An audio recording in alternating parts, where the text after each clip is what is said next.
Good morning. My name is Adam Xu. I'm from Strategy End. The topic of my presentation is crossover.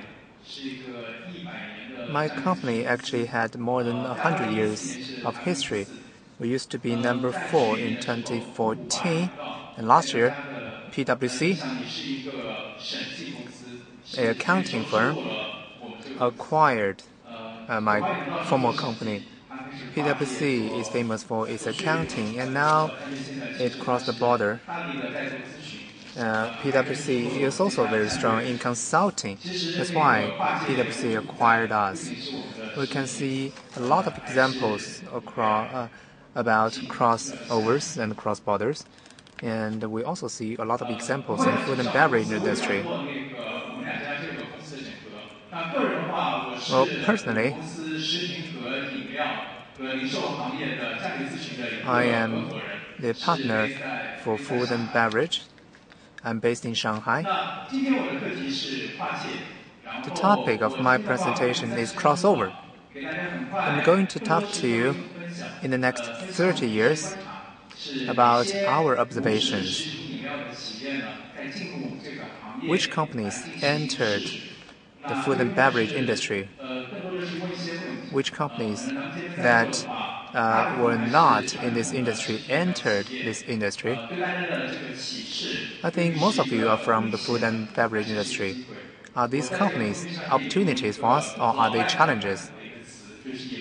So the topic I chose today is barbarian at the gate, or someone who you didn't know knocked on your door. Well, Jason talked to you about major trends. I think he's right. China's economy is now into a new normal. But for Tier 3 cities, the growth rate is is very high as 45%.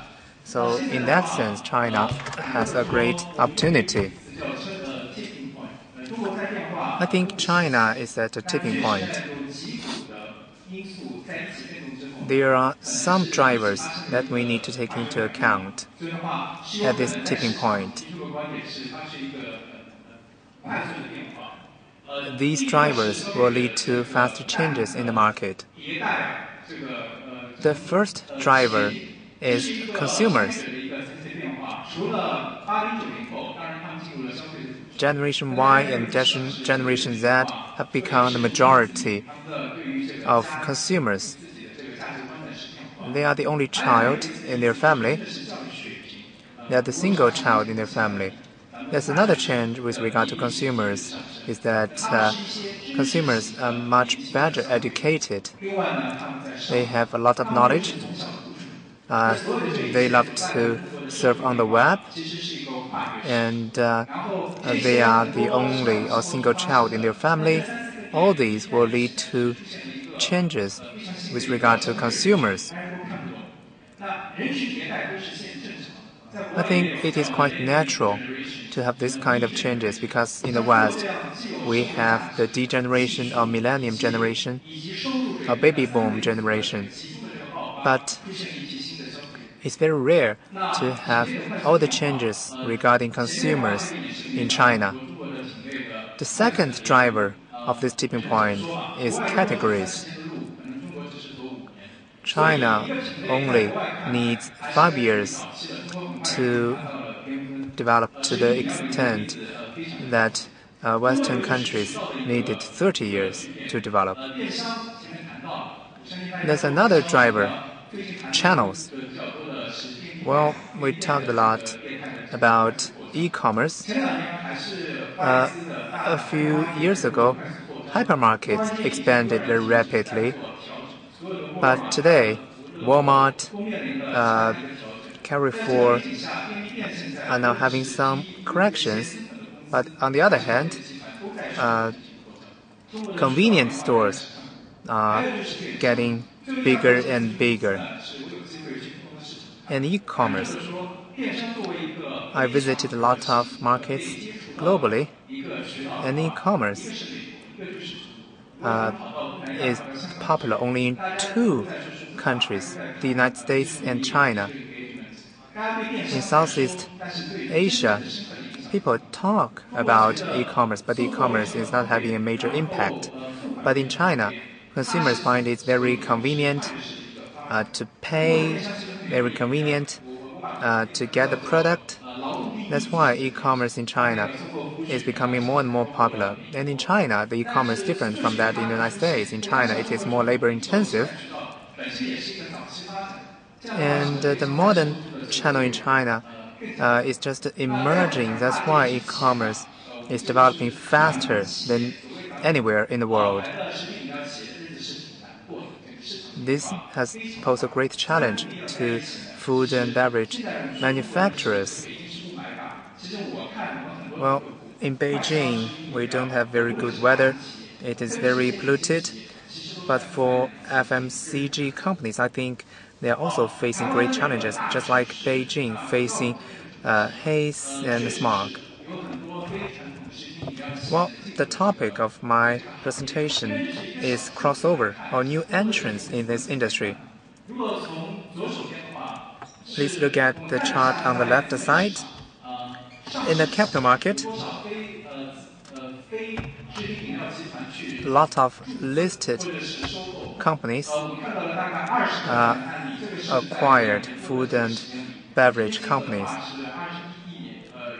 The total consolidation value was 2.1 billion RMB.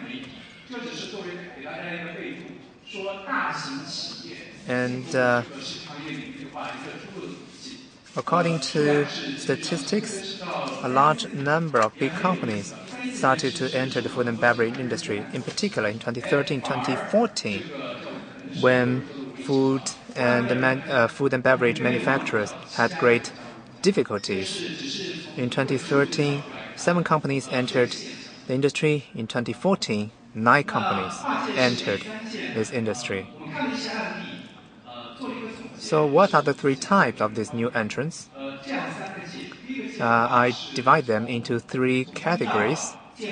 First, traditional Chinese medicine companies or healthcare companies.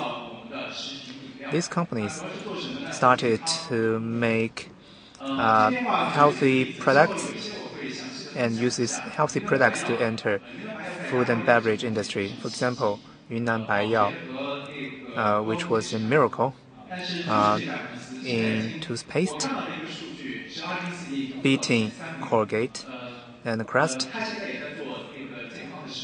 And this company is also making health food products.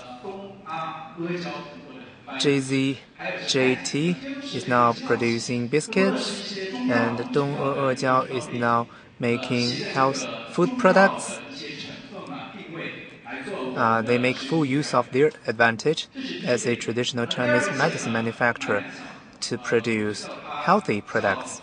The second category of entrants is capital-intensive conglomerate. For example, Sinopec. Sinopec has a great advantage in terms of channels, and they launched a power drink product with a lot of exposure last year. And the hotel group we are now in is also entering food and beverage industry. These companies are capital intensive. For food and beverage industries, 2 billion or 3 billion is big enough, but they are much larger. The third type of new entrants is internet companies. They're not making packaged food or bottled water. Well, they are focusing more on commoditized products. Well, they are not successful yet, but they are emerging. For example, Lenovo, 360, LeTV, NetEase, and JD.com are also starting to compete in the food and beverage industry. I want to share with you some examples. Now, the first type of entrance, TCM, in 2010, Harbin Farm launched its branded bottled water.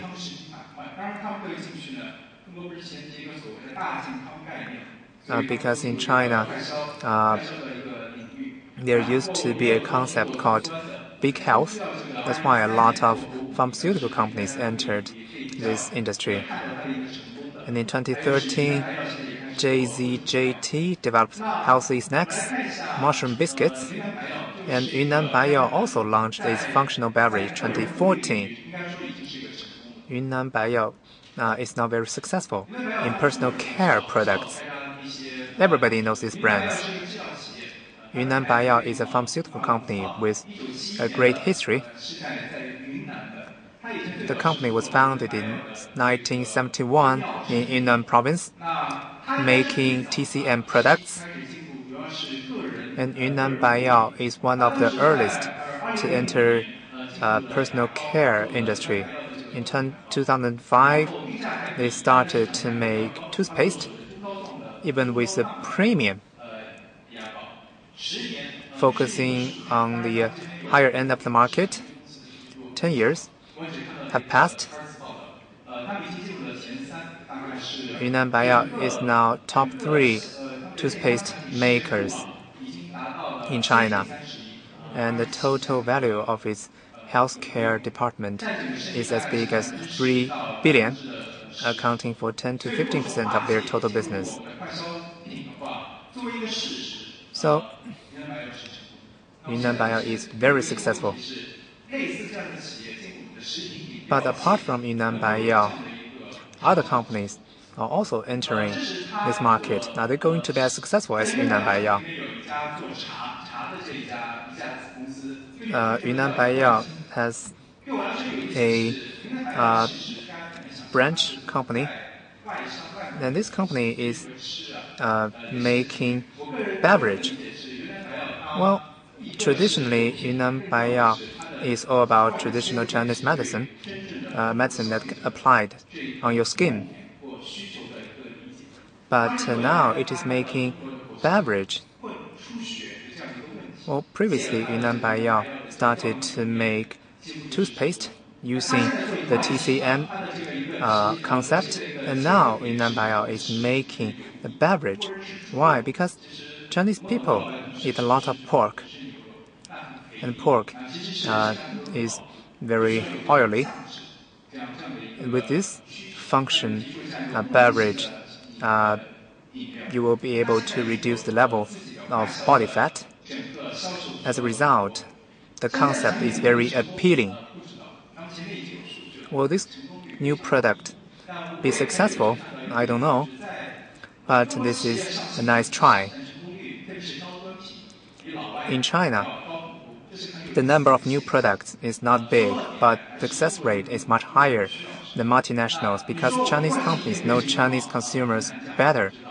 Will this new beverage be successful? I don't know, but Yunnan Baiyao knows a lot about the health of Chinese people. They know what Chinese people are concerned about. That's why there's a chance for this product to be successful. So this is a very good example. The next example is JZJT Group. It used to be a SOE, state-owned enterprises, founded in 1969. It makes OTC products and patented drugs. In 2013, this company started to launch its mushroom biscuits in the market. Well, actually, as early as 2009, the company started to make healthy products. It reorganized its business.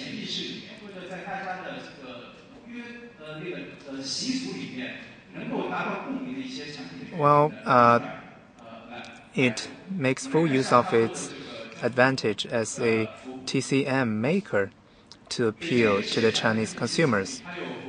This is the product I was talking about, mushroom biscuits. And this product actually has a premium over products in the same category. The second health product it launched was blueberry and wolfberry beverage. Another beverage it launched was a mushroom beverage.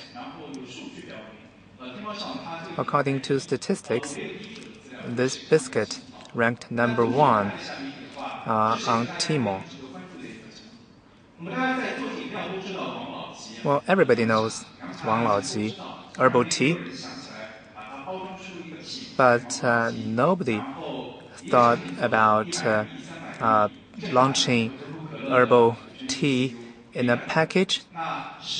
And actually, Wang Laoji herbal tea was a great success.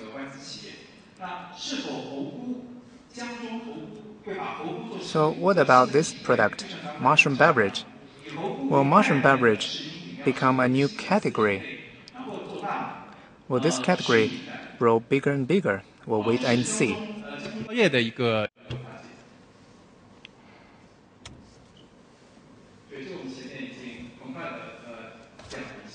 I've already talked about this slide, so I'd like to move on to the next one. They're very successful because they understand the Chinese consumers. They would cater to the needs of Chinese consumers, and they would cater to the beliefs of the Chinese people on what is healthy and what is nutritious, and they would make them easily accessible in the right packages. The pricing aimed at the premium market. So you can see that this is a very interesting business model that we can analyze or study. Now, another company is DEG. It is a personal care and nutritious food product. It produces donkey hide gelatin related products. Chinese people consider that to be very nutritious. Donkey hide gelatin was originally used in Chinese medicines, and later on the group decided to provide food products with donkey hide gelatin as raw materials.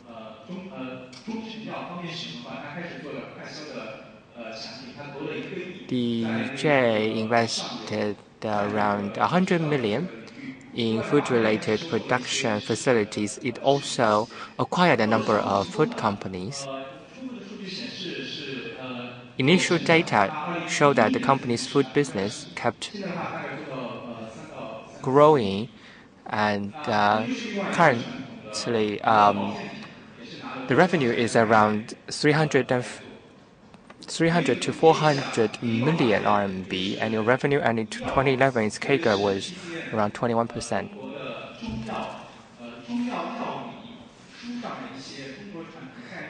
This company launches a number of function and nutritious food products based on Chinese traditional medicine concepts. They cater to the Chinese people's need to stay healthy. There's a joke that goes like this. 10 years ago, foreigners find it very difficult to see why Chinese people want to get creams that could help them to whiten their skin. But the Chinese people find it very natural that they want their skin to be white and fair. Now, this is an example of a cultural difference. Another example might be quite different, and it can be quite unconventional. Many people in the industry find it difficult to understand. such actions. There are a number of major real estate companies that are going into the F&B business. In 2012, Star River Property started its own spirit beverage business, and in 2013, Sinopec started to launch its own F&B product. It runs a network of convenience stores in its gas stations, and it launched a goji berry beverage.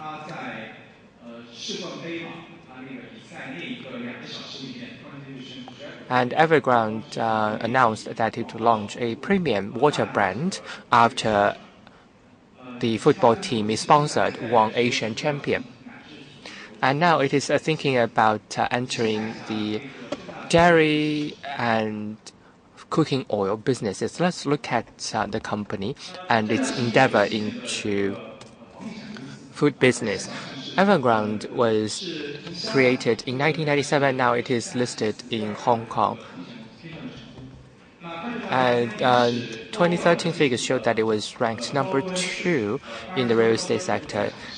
In 2014, it started to enter high-end bottled water sector. Before that, companies such as Wang Laoji, as well as many other companies, are trying to launch their own premium bottled water brand. Let's look at its performance.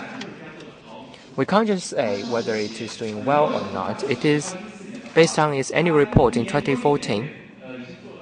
After a year of development, its revenue is around 1.1 billion. However, it is suffering from a loss of 2.4 billion.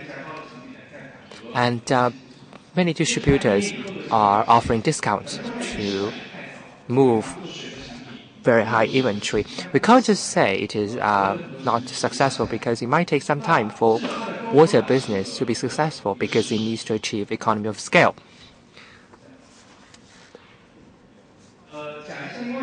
Another example will be Sinopec. Sinopec is one of the 2 major petrol companies in China. In 2009, it started to launch its network of convenience stores located in their gas stations all across the nation.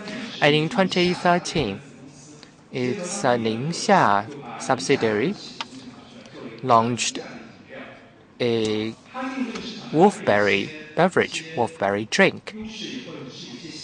There are a number of advantages from Sinopec's side. First, it could launch its products in its network of convenience stores, and the product is called Star Energy. I am really interested in its actual performance, because currently we do not have those figures. Goji berry or wolfberry drinks are rather popular. I think a few years ago, Pepsi-Cola launched a goji berry drink, but we haven't seen a very successful goji berry drink in the Chinese market so far. So Star Energy is a good effort, a good attempt at goji berry drinks. The product was launched in 2013, so it is still too early for us to tell whether this product is going to be successful or not. See, these companies are entering the FMCG sector. What are the capacities? What are the advantages or strong points of these companies? People these days are saying that people and companies with a lot of money are interested in investing in FMCG sector without much expertise. But it is a good way to disrupt the market. All of a sudden, we see a number of deep-pocketed new entries into the sector that are buying out advertisement slots. And that is very disruptive to the existing market. Now, next, I would like to talk about Internet Plus. JD.com announced in 2011 that it would enter the rice business, and Lenovo established a subsidiary to focus on fruit businesses. In 2014, a number of Internet companies follow suit. They announce their own food and beverage entities or subsidiaries. Lenovo offers us a very interesting example.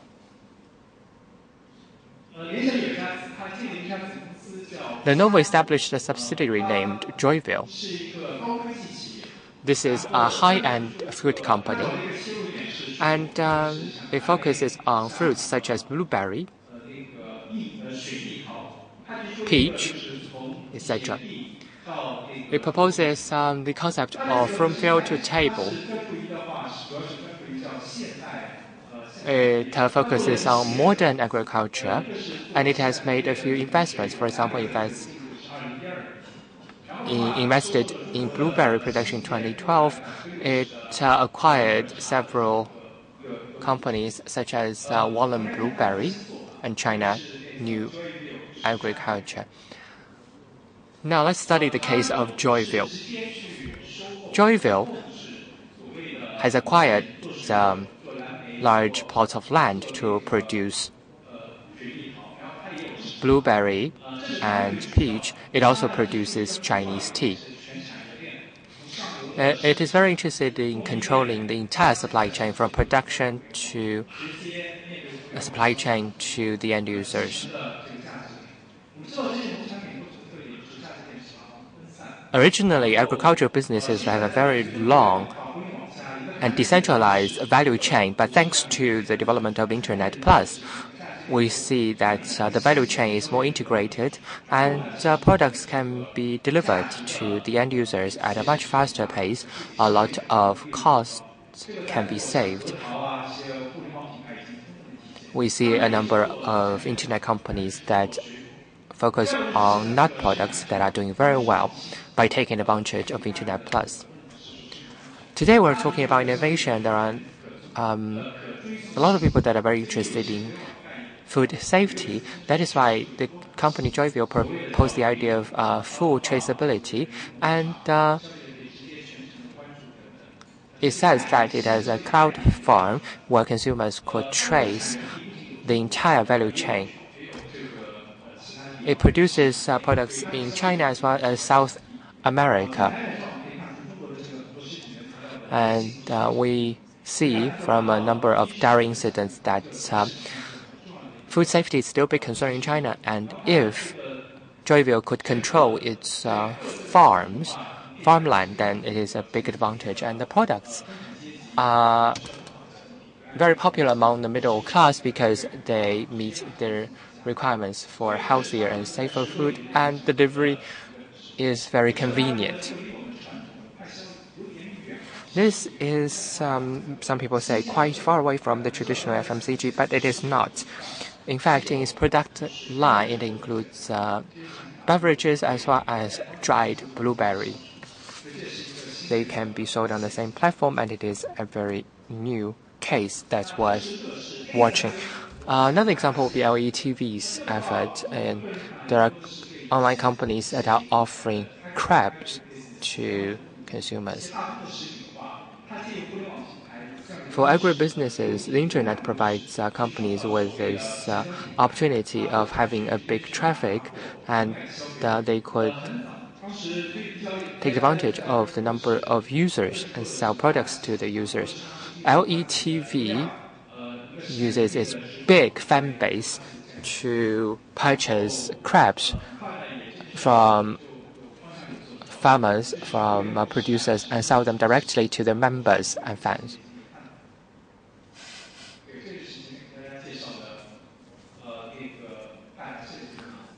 This slide shows the example of LETV's effort to attempt to sell crabs to its big user base. Now, after all these cases, shall we look at these companies as a threat or a threat?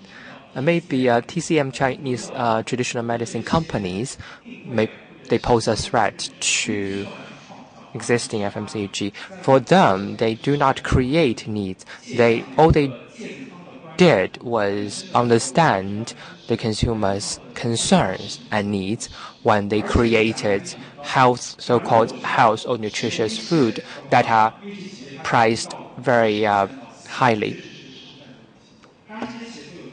They are threats to existing companies, but they do have the challenges in marketing or channel management. They're still on a learning curve. And these companies, many companies, are capital intensive, and they have their own channel. Sometimes they can disrupt the existing sector. Internet companies would offer us a lot of things to learn. They offer new business models. If I can use some jargons from the consulting business, maybe we can see number of internet-based business models that will emerge. Major companies such as Lenovo is interested in the food and fruit business, and that would really mean something. There might be many best practices or examples that we can follow. The next few slides are about our company's view of these cross-sector companies. In today's market, we see competitive advantages would be capital, technology, channel, or human resources. But what's more important in the future, as competition becomes more and more fierce and the market is changing rapidly, then we should always look at what's fundamental to deal with the changing market. We need to have very strong competitive advantages at all times. No matter if you are a cross-sector company, if you are a conventional FMCG company, you need to look at your advantages, whether it's your value chain, whether your product proposition on health, or your innovation. You also need to think about providing services based on the internet, because you have to look at all contact points with the consumers so that you could have the right to win. For cross-sectoral companies, sometimes they have very clear right-to-win strategies, but sometimes their strategy is not very clear. But we can't really say for sure that whether they are a success or failure yet. For TCM companies in China, they have a few strong points, and there are a number of successful cases already. That would conclude my presentation. Thank you.